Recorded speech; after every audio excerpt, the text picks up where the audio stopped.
to talk a little bit about the stories of women or types of women that we don't have very much about in our collection, see if we could perhaps come up with a plan or some ideas. So I hope you really enjoy the session, and I'm going to hand over now to Alison. Hi everyone. Thank you so much for joining us on this gorgeous day. Okay, morning everyone. We've headed up this session, Remarkable Women, and as always, you know, we know lots of great stories about women locally from World War I. This is a painting in our collection by Carl Richardson, an artist who lived in Chesham Boys, and this is inside her barn, the Tithe barn, all rolling bandages, etc. And we have lots of great bad stories from the area. Annie's aunt, Wim Brazel, of course, was torpedoed on the way to Salonika, and actually was mentioned dispatches for rescuing a young sailor or soldier who was drowning beside her, and she gave up her place in the lifeboat. Eleanor Pemberton was one of the first VADs ever to go out to France. She was out there a year before her brother. There are lots of great stories from war. One of my favourites is Bessie Bangay, the Chesham woman who was licensed as a messenger of God. It was, you know, in fact, she worked as the vicar, if you like, of St George's Church, because of course the Church of England also had a shortage of men. But today I'm going to concentrate really on a period of our history from just before World War I, and some of the amazing women who were in our area and their involvement with the suffrage movement. But before I do that, I just wanted to share with you this recent photo I've collected, which I thought was fantastic. And it shows Lottie Behrend, as she was called. I found her, who was from Islington, but she's here travelling through Amersham on her motorcycle, Motor Rev and Dream Bike in 1910. And she was an early lady motorcyclist, as they call them, a pioneering woman. And she took part in numerous hill climbs. She even went as far as Barnet to Harrogate and back in another trial. But I found quite a lot of press coverage, and some of it was really hysterical, I thought, incredibly misogynist. But this is one piece that I thought I'd share with you, which is one of the milder versions. There is no doubt that the lady motorcyclist has arrived. Nor has she advanced timidly into the limelight. She is a fact and nothing less. She is clad in a businesslike dark-coloured divided skirt with a jacket to match and a sensibly compact hat. All about her is a practical air of efficiency, which at once gives the impression that she's complete mistress of the machine she rides.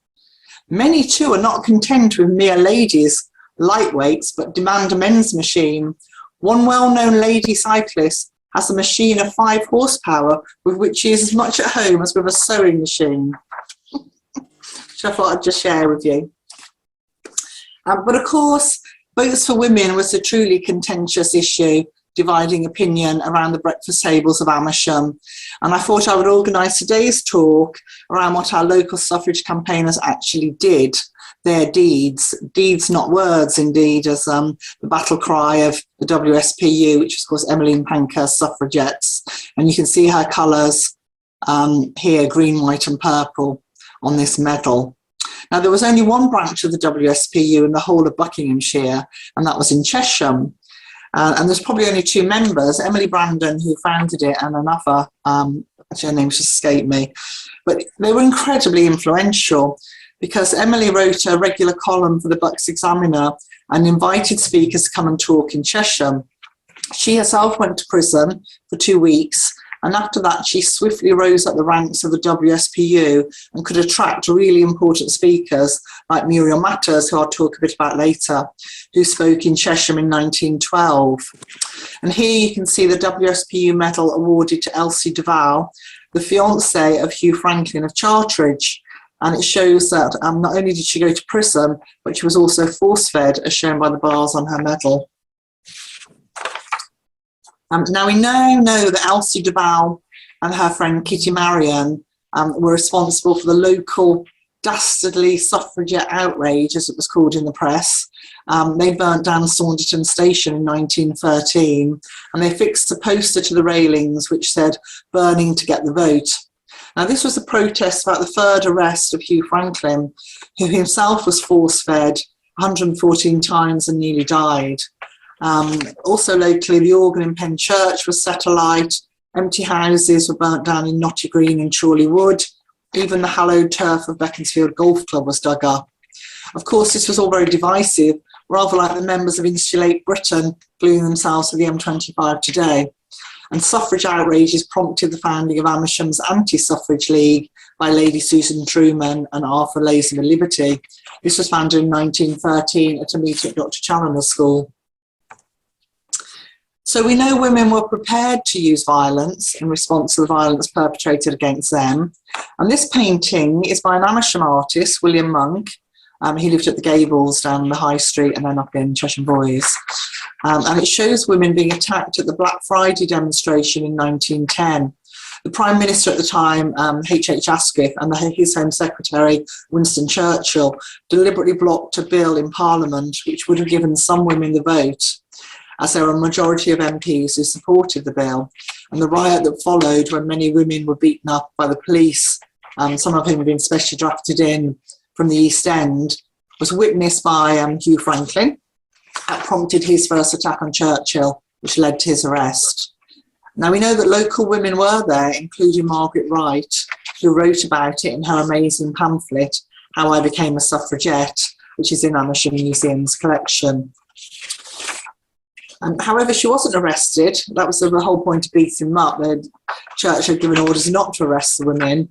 Our Margaret Wright was actually arrested 2 weeks later when she was caught throwing rocks at a minister's house. And she wrote, it's a really gleeful account of her pamphlet, and she wrote that she hadn't yet got to the rock throwing stage, where she would have been taught overarm bowling by a suffragette who used to play cricket with her brothers. Instead, she gave quite a feeble attempt at throwing the rock at Lord Harcourt's window, but it was enough to get her arrested, and she then spent 2 weeks in Holloway Prison in 1910, which had no heating and was overrun by mice. So it was a pretty grim experience. But when she came out, she was feted as a heroine. And you can see from this newspaper announcement, she shared a platform with Emmeline Pankhurst to talk about her experience in prison. And if you make out her name on there, there she is, Miss Margaret Wright. So this really makes her one of Premier Division suffragette, I like to say. Now, we suspect that Margaret Wright's aunts, Alice Pilley and Florence Wright, who were members of Catherine Courtaulds' Missenden-based Midbuck Suffrage Society, disapproved of our Margaret's militancy. But their group also took brave action. They took part in caravan tours. They also took part in the Great Pilgrimage of 1913, when over 50,000 law-abiding suffragists, as their banner said, took part in a rally in Hyde Park demanding the vote. So they wanted to prove that whilst they weren't prepared, they didn't approve, say, of militant suffragette action, they still wanted the vote. And some of these women had marched from all over the country. The Midbuck Suffragists joined the Watling Route March when it arrived in Bucks, and were given a very hostile welcome in Wickham, where they were pelted with rotten fruit and dead mice and not allowed to speak. Apparently, Beaconsfield was far more hospitable, and they did give their speeches there. But as you can see from this poster on the right, Catherine Courtauld also used her skill as an artist to create political posters and propaganda postcards. And this one here was inspired by the Cradley Heath chainmakers strike. Now, someone else who was well known to Margaret Wright was our celebrity artist Louise Joplin. And this is here in the middle in white, leading the Artists League at a rally in 1909. Louise Joplin, of course, founded our Chiltern Club of Arts, a very important part of the museum collection, and was president until her death in Cheshire Boys in 1933. And Margaret Wright was the club's secretary. Now, one of Louise Joplin's most important deeds was her active involvement in the Tax Resistance League, whose motto was no vote, no tax. She'd been earning her own money, of course, since the 1860s. She was a very successful portrait artist, supporting 2 husbands, and therefore paid taxes. Understandably, she objected to the fact that she had no say in how her taxes were spent. So this is Louise Joplin on the left in a later photo, probably how she would have looked when she lived here in Cheshire Boys. And the lovely photo on the right is Princess Sofia Duleep Singh, the daughter of the last Maharaja of Lahore.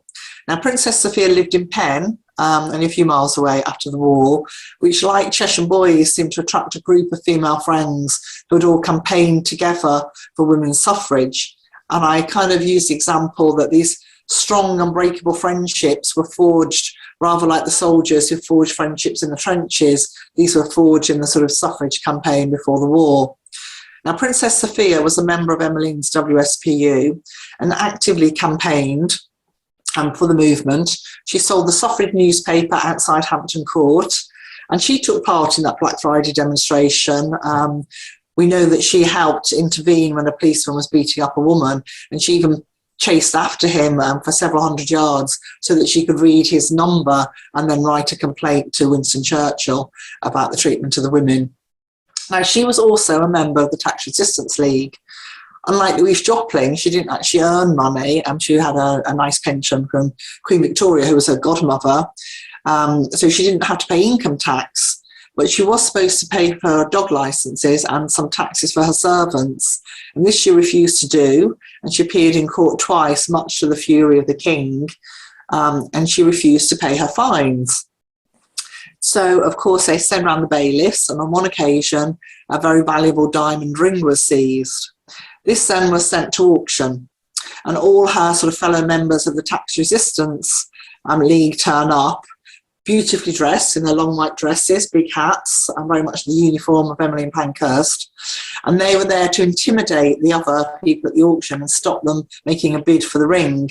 And we know that it was our Louise Joplin who was there, who was successful in buying the ring back, and then immediately presented it to Princess Sofia to much applause from the other women.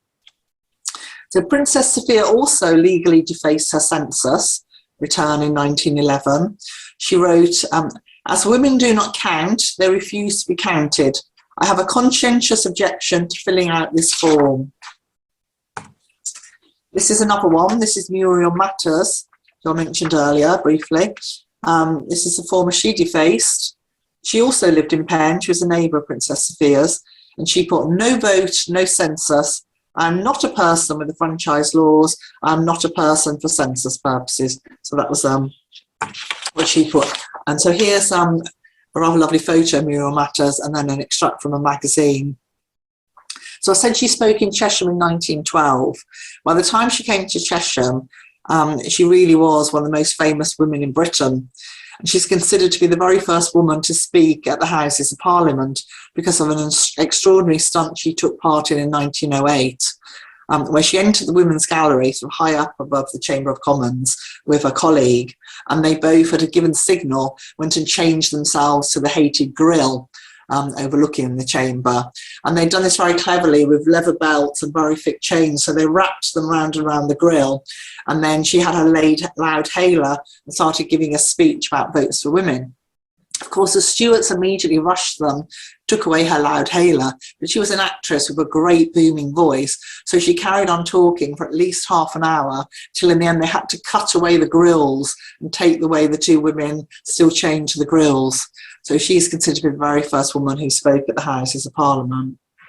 She also took part in another incredibly famous stunt, this one the following year in 1909. And this is a painting of it. There were several photos, but I rather like this painting. And it just looks so fragile, that basket, doesn't it? So she was totally fearless. And the idea was, on the day of the opening of Parliament, she'd fly over Westminster in this balloon. She'd throw out leaflets over the crowds below, because the King, of course, was there to open Parliament. And she would use her trusty loud hailer and give another speech on votes for women. Unfortunately, the wind was in the wrong direction, and she ended up in a tree in Croydon. However, all was not lost, because this stunt got incredible publicity, and the photos appeared absolutely everywhere in all the papers. It was a bit like the photo of Boris Johnson stuck on the zip wire waving his flags in 2012. So, very famous picture. But I thought I'd bring us a bit more up to date with some recent research, which has only just gone on the museum website, so you might be interested in reading up about these women later or another time. And I really love this photo on the left. This lady's Mary Mead, and she was an architect. And I think, architects is still a relatively rare career for women. Of course, locally, we have Jane Duncan, who up till recently was president of RIBA. I tried to see how many women presidents of RIBA there were, and I couldn't find that. 5 minutes I was looking. I know the very first one wasn't until 2009. So Jane may even have been the only second president of RIBA. So it's still a profession very underrepresented by women. But Mary Mead was the architect responsible for building Woodside Junior School in Mitchell Walk. It was built in 1958, very child-centric school, lots of light. It's still considered a model school, and it was grade 2 listed in 1993. And it really became a prototype for the junior schools that followed. And when I sent it into Ralph to put on the website, he did say it looked just like the primary school he went to. It also looked like mine. So it obviously really was rolled out across the country in the 50s and 60s. And then on the right, we've got Marjorie Abrahams, who we've just really discovered, or we've been researching her for a few months. And she lived at Amersham Common in Chilterns. And this was a large country house, sadly demolished now. It's basically where the Lincoln Park estate is today. And I think Marjorie named the estate as a pun on Abraham Lincoln. Perhaps he was a bit of a hero of hers. But she was one of the organisers of the 1939 Kindertransport that rescued 10,000 children from the Nazis. Herself taking children into a home and becoming their guardian and foster mother. You know the story of one of her charges, Dorothea Back, who married John Wallace and settled in Old Amersham. Basically, Marjorie bought a piece of land, she bought Piers Place, and created a site for them to develop their own house and build a house there, Red House today. So she carried on supporting these children for the rest of their lives, in effect. Because obviously they'd lost their own families in the Holocaust. But I wanted to finish on this one, and we'll probably come back to this at the end. But really, I was reading a book recently. Friends give me any of their local history books that they've got locked away in cupboards and things. And a friend recently gave me one called The Son of Chardelos, this one, which some of you may be familiar with. And it just struck me whilst I was reading it, how little we know about any of the Chardelos women. I mean, this photo off our website, I think this is Venice Drake here, who was basically the Chardelos hostess until her husband died in 1933. And it really struck me, a story I came across was, because the book is about Jack Drake, who was killed in World War I. He died of pneumonia, and his parents, the Chardelos, got a telegram to say he was seriously ill and could they come. Her husband was ill in bed, gravely ill at the time. So Augusta Drake travelled herself all the way across Europe to Belgium in trains, which of course had been packed with soldiers, standing room only. Very difficult journey. The journey was delayed, and when she got there, her son was already dead. So a tragic journey. And what really struck me was it said in the book, with no diaries or letters penned by Augusta, we have no insight into what she thought.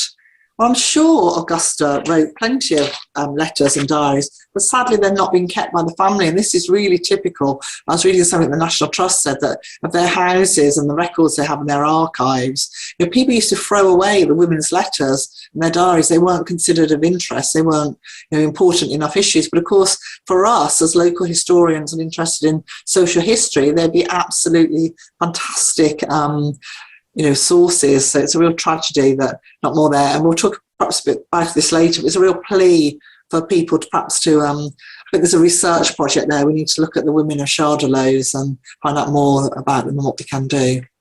But I'm going to stop sharing there, and hopefully you've got some questions to share with me, or we could do the question and answer right at the end when Emily's done her piece. No, I think now, if people are happy, if anyone would like to ask a question or share a story about a local person, or questions on someone Alison mentioned, that would be great. Go ahead. Claire? I was just going to mention Madeleine Agar. Oh, yes, please do. I haven't got very far with my research on her, but she definitely had a nursery in Amersham. Possibly only for a few years. She sort of was a bit transient. She moved around a lot. I think it was while she was still teaching at Wickham Abbey. Claire, I'll just interrupt you one second. I'll just fill the others in who may not know Madeleine. Madeleine was one of our Midbuck Suffragists, so we know she was part of Catherine Courtaulds' group. But when I did the book about it, we had very little information, but Claire, is working on it at the moment to try and find out what more we can. And Holly Bush Close, I think it is, yes, it where is. her nursery was. I checked it in the, directories, and Kelly's directories at the archive, but I haven't really been able to find anything else about her. She's a bit elusive at the moment. Really, the best article is that one that was written in the Garden History magazine and journal. There's nothing else, really. Perhaps I'll contact the author of that and see if I can go down that route and find any more. Oh, thanks, Claire. That'd be fantastic. We could put some more on the website then. Yeah. Oh, by the way, I can only stay about another 5 minutes, but... Well, Claire, when would it have been? Which era would you...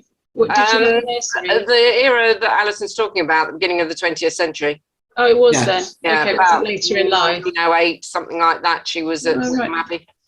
I think the nursery itself had quite a long life because they also had a Amersham, Sycamore Road, the nursery that was there. The manager that ran that originally worked for Madeleine Agar, so I think the nursery itself carried on into the 50s or something. I think, because that was Hall's, I think, wasn't it? Hall's Hollybush Nursery, the sign that was on Sycamore Road. And he originally started out as her manager, I read, somewhere. Right. I mean, the Gardens Trust wants to research nurseries, but it's just a little way down the list of priorities at the moment. That we're aware that there are quite a few that will be of interest, and so we'll certainly be looking into that one as and when. In fact, we've got somebody who's written her dissertation on, I think it's Lane's Nursery in Berkhamsted, so she's becoming a bit of an expert on researching them, so hopefully we can find out a bit more. Thank you. Right. Well, Alison mentioned my aunt, Wyn Brazel. And it did happen exactly as Alison said, that she had been a VAD in England for many years. But to serve abroad, you had to have served for more than 2 years in the UK before you even considered to be sent overseas. So she lied and said she was 23, so she could say that she'd served 2+ years. So she was sent out to Salonika in southern Greece, which is now Thessalonica. And she was on board a ship called the Transylvania, which had been commandeered by the War Office. And it was a Cunard line, White Star Line, I beg your pardon, passenger ship. I can't remember the numbers, but the troops and 66 nurses on board was about 50% more than she was built to cope with. So she set off from Marseille in southern France and only got as far as the Bay of Genoa when the Transylvania was torpedoed. And it was women first, so she was one of the women and was helped into a lifeboat, which was not captained, but overseen by a very young man who was only 17, a seaman. Yes, and so she did get in the lifeboat, as Alison said, and the boat was completely surrounded by drowning men, either soldiers, sailors, or whatever. And they said, well, we must get this man aboard. And they said, well, we haven't got any room. We're full up. So she said, I'll take this chap's place. So she did.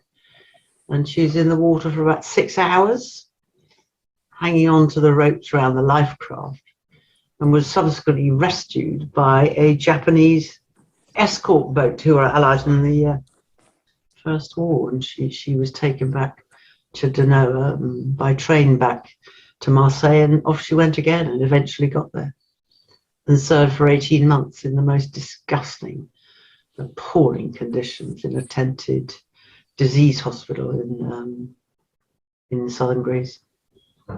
Extraordinary woman. Thank you, Annie.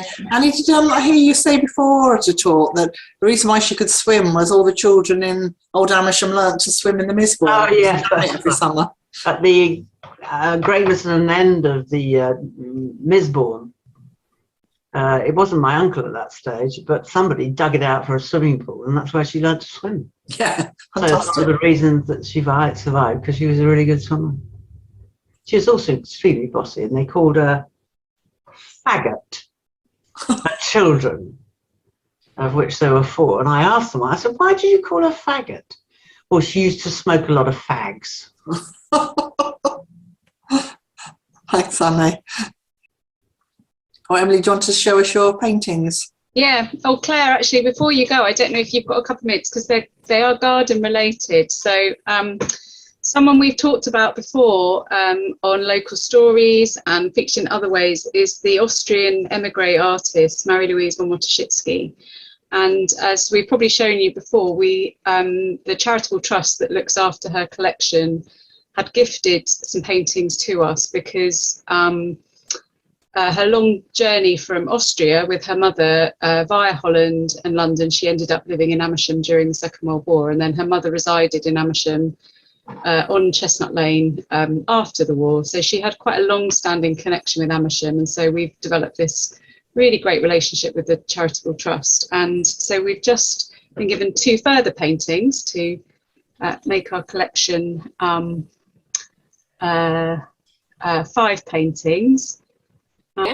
Yeah, so of the 2 that we've just been gifted, the other 3 paintings we had were portraits, and we have very few pictures of Amersham in our collection, paintings full stop, but we particularly were keen to have some of Marie-Louise's, because she did actually paint quite a lot of still lifes, but also quite a few pictures of her garden and surroundings in Amersham. So this painting is called Snowdrift with Gate, and it's assumed that it was painted in the early 1940s, because we know that she exhibited a painting called Winter Landscape at the Czechoslovak Institute in 1944. So that's thought to be this painting.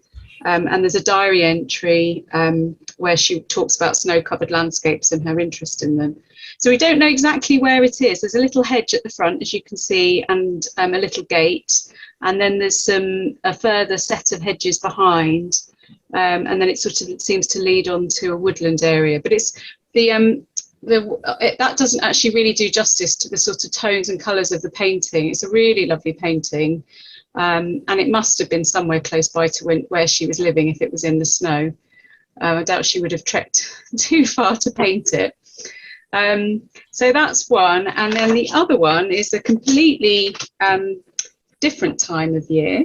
I've got the page here ready.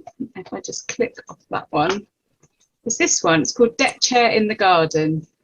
Also the 1940s. And it's an empty garden, and we presume that this is her garden in Amersham on Chestnut Lane, and that's sort of the view from her studio. And there's those lovely, they're thought to be irises in the foreground, and then hedge, tall trees, and then that little kind of red mark that you can see there, that's a bird in flight going across in front of the hedge. So they're 2 really lovely paintings. We're really, really pleased to have them. They've only just arrived at the museum, and they're going to be reframed and then hopefully put on display.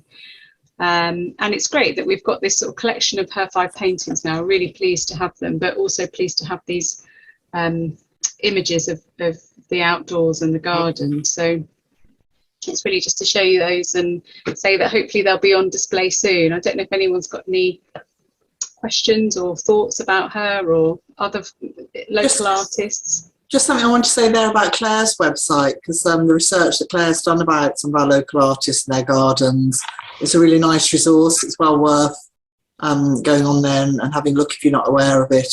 But I think you did marry Louise, didn't you, Claire? You looked at her. Yes, I did, yes. And I was familiar with the deck chair painting, because that's definitely of the garden, because it's from the window of the house. But the other one I'm not familiar with. But as you say, it probably is very nearby, because it was still quite rural around her house at that time. There weren't that many houses. Yeah, very much so.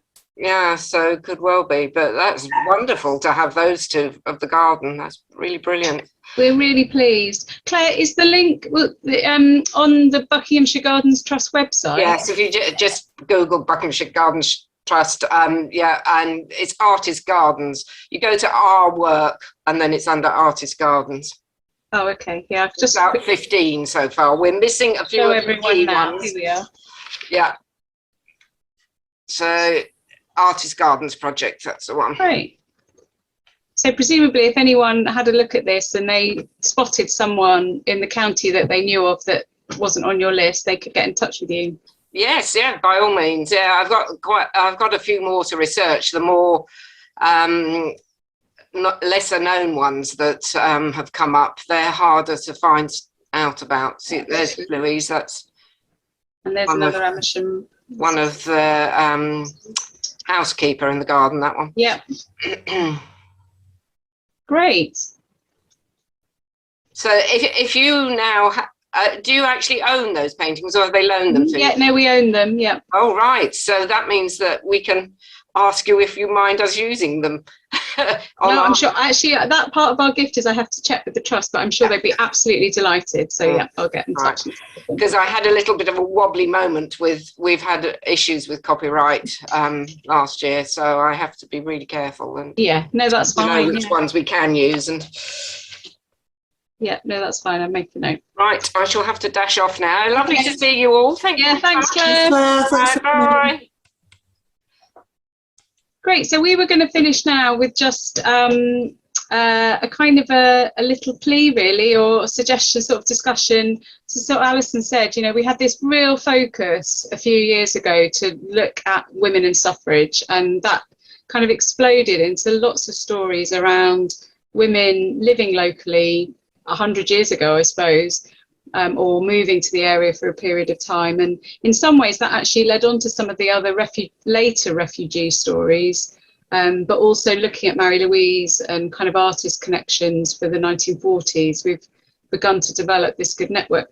So Alison said about looking at women further back in the past, so particularly women, more affluent women who were more likely to be able to find something about, although that's not exclusively what we're trying to do.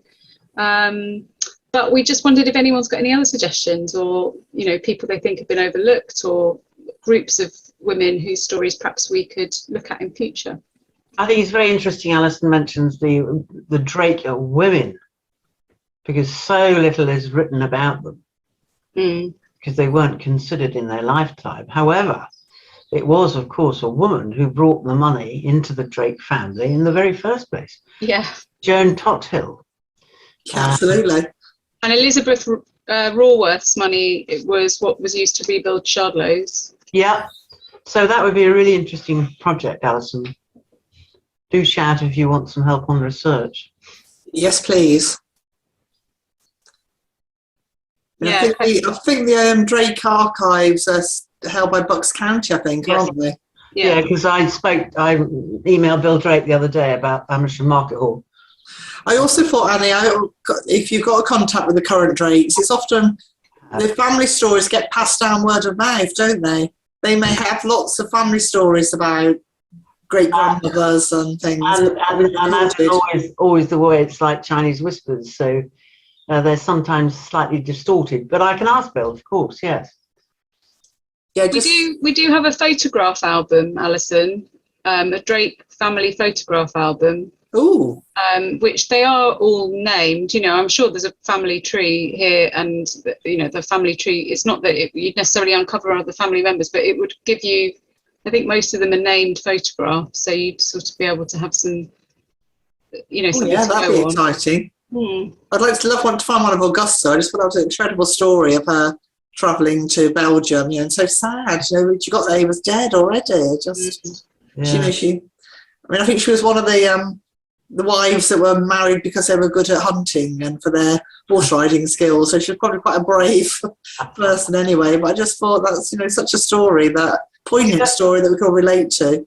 Do you know which Drake Augusta was married to? Yeah, I can tell you. Jack's father was she was William Wickham to Drake. Okay, because it was a later Drake, wasn't it? The last one. He was a great horse rider, and he's playing polo in Persia. Yeah, I think pretty well. All the drakes from about 1850 on were. I mean, I was reading about the racing stables, and I mean it was a huge. Yeah. And the stud. It would have been Amersham would have just been horses everywhere, wouldn't it? Yeah. Blacksmiths. I don't think I'd quite understood that before I read this book. Actually, there's an interview that I did with the last Mrs. Drake's not chambermaid, lady's maid, Margaret somebody or other. I must have a listen to that again, because she told me all about this Mrs. Drake, and it was when Chardelos was commandeered, if that's the right word. Okay. Well, she was the one that was great friends with Carl Richardson as well. No. Yeah, Carl Richardson used to go down on a horse and cart to see her. They were great friends, apparently. Yeah, so they're all connected. And I must have a listen to that, because she talks about how and when she died in Little Chardelos and something about her husband. So I'll have a listen again. We've probably got a transcript. That was relatively recently, wasn't it? I remember that. In the last 3 years. We will have a transcript. I can send it to you. No, I've still got it. The voice. Okay. So I'll have a listen. What was her name, Margaret? And she married Richard. I could check. I'll look through mine. Don't worry. Thank you. Wendy, you might not want to say anything, but I noticed that you've joined us, and your historical area of interest is a little bit earlier. Is there any value in looking at the stories of sort of Quaker women or women from that era? Would we have much luck?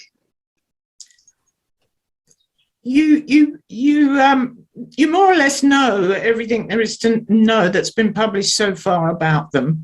So you won't have, there won't be anything new, I don't think, to turn up. And of course, my other interest was Mabel Brailsford, and I missed the first half of Alison's talk, so I don't know who got mentioned then. Yeah, I didn't mention Noel, actually. I did think about that, because I'm her brother. Yeah. I'm still fighting to get her an entry on Wikipedia, because I still think she deserves it. But so far they've said she's not notable enough. But I've tried again, so we'll keep trying. And of course there's reference to Amersham Museum on that. So no, I'm a little bit out of touch now with the women in Amersham. But it's lovely to hear you talking about them all. And I do recall, you probably know this, but I do recall that there was a race horse circuit at Chardelos at one point, wasn't there? Yeah. I don't know exactly whether it was in the valley around the lake or somewhere, but I think that, and I've seen on eBay horse brasses that were the prizes for these races. That was a long time ago. What, the races at Chardelos, Wendy? Yes. Well. Yeah, if you wanted to eBay, I could ask someone to put Chardelos as a search term in. I read a reference that it was to the east of the park, so I'm guessing it's just like north of the bypass today. Yes. Oh, right. Yes. But it was I was trying to work it out myself. We have got some lovely photos online of like the horses on the gallops and things. So it was obviously a really big employer locally, wasn't it? I bet half the men in Old Amersham who weren't employed by the Wellers at that stage were employed by the racing stables or something. Is the Buck Studies open now? I believe so, Annie. Yeah, I believe so. Because Bill said all the family papers are there. He hasn't got much, because I asked him for. I'm trying to get the town council to sort out the market hall. Which is like, I've got a book of some of their letters that someone made up or put together at one point. I could send it to the museum. I don't really need it anymore. That'd be fascinating. When you say a book of what's the content? It's just about the Drakes, and I haven't read it for a while, so I can't remember it exactly. But it was, I used it for research on something I wrote, and it's just I think it is a collection of their documents, but it's only quite a small book. but I'll send it on to the museum in case you haven't got it, and then you can refer to it. But it was exclusively for the Drakes at Chardelos, as far as I recall. Thanks, Wendy. That'd be brilliant. Yeah, that would be great. Okay. Yeah, I'll double check any reference things we've got here that's not, not catalogued sort of copies of things, but I don't think we have them. So that would be brilliant, Wendy. Thank you. Okay. Great. Does anyone have any other kind of comments or things they want to add for today? No, just to say Alison's bloody marvellous. Yeah, she is. Yes. She's a remarkable woman. That's why. There you go, girl. Like you all are. You're not so remarkable. Now you're going, you stinker. Yes. Sorry about that. I'm sure I'll be around. I wouldn't be a bit surprised. No. I'll definitely be around next month. So the theme for next month is lots of people have asked, we're not doing a kind of particular exhibition or anything, but we are going to do local stories next month on jubilees. Oh, And we don't have very much. We have put out a call for people to tell us about previous jubilees or even coronations, because we've got the menu for an event to celebrate Queen Victoria's, what would it be, 1897, so 60 years. I can't quite remember what you call that. I've got the script called which was written by a pal of mine, called The Mask of Hamersham. I must donate that to the museum. Yeah, that would be great. And Leslie Elgar Pike did the research. I did some, but he did most of it. And it lists Queen Elizabeth I's demands as to food. It was unbelievable. Oh, so someone emailed me about that the other day, actually, Annie, about evidence for her visiting Amersham. So it'd be quite interesting to see that. I'll have to, I don't know where, Leslie Pike, remember the estate agent who was in Amersham? He did all the research. Yeah. Okay. So I don't know where he got it from, but it was maybe from Top Tales Miscellany. Anyway, it lists all the food that she wanted. It insisted on the size of the bed, but more importantly, the depth of the mattress, and lists the hundreds of people who she had to travel with. Yeah. This is for an overnight stay, for God's sake. Yeah. She was on her way. That's how they finance themselves, isn't they? By getting everyone else to pay for their household. Well, it nearly broke. Yeah. Oh, well, I'd love to see that. So we've got the Victoria one from 1897, and we've got a bit about 1977. We've got a programme that was created and the kind of events that happened. But that's the year we did this play. Oh, 77. Oh, right. To celebrate the current Queen's Jubilee, but also linked to the Queen Elizabeth I's, her Jubilee trails around the country. Oh, right. Oh, great. Oh, well, there we are. So we'll have maybe we can get you to talk about that, Annie. I'll be in touch. Very good. Thank you very much. So that's May. We'll do it towards the end of May. And then later in June, we've got so many stories around refugees. And June is Refugee Month, so we'll be doing something covering people we haven't looked at before. So thank you, everyone. Thanks for joining us, and especially on such a sunny day, and I hope to see you again soon. Thank you, Alison. I'll give you a buzz, love. Thank you.